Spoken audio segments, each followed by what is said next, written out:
Welcome back to Tahoe Tonight. We have Richard Solbrig in the studio with us tonight to talk about the South Lake Tahoe Utility District. Welcome to the show, Richard. Nice to have you on. Thanks for having me. Thank you. And you were telling me before we went on camera that you're right in the middle of the budget process for the utility district and how that might affect the customers and the people of South Lake Tahoe.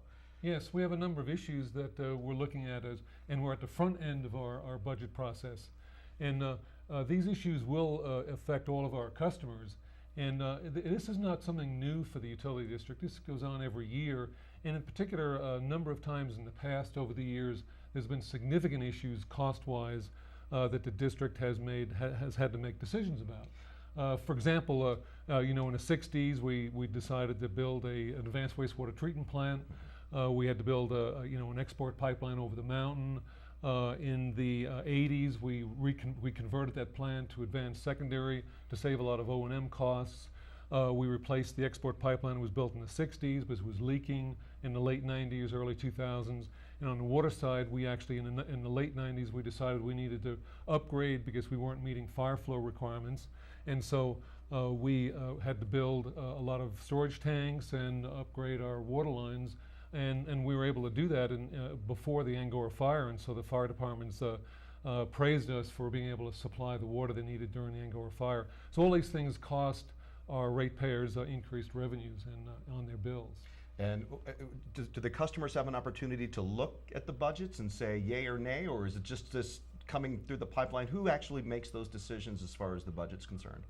Well, the Board of Directors, this is a public utility district, so the Board of Directors, who are elected by the public, they make the final decision, and so they're obviously looking for input in this budget cycle from the public on these rate decisions.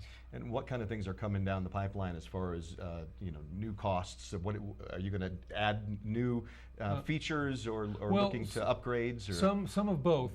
On the water side, we have to complete our state-mandated water meter installation program. We have about another 8,000 meters to put in. It's about 2/3 of our residential customers. We have to continue replacing our water lines. We have some neighborhoods that are still undersized in terms of delivering fire flows to our neighborhoods.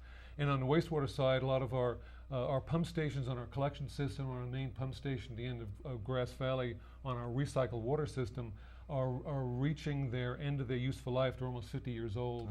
So all these things will require millions of dollars, tens of millions of dollars to be spent over the next decade or so. How many customers do you have in the district?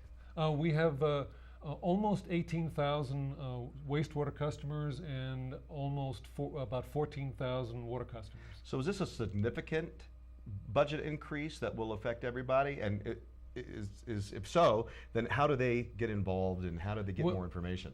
Well, one of the things that we've done is we've hired consultants to deliver 10-year master plans on our water and our wastewater, our recycled water system.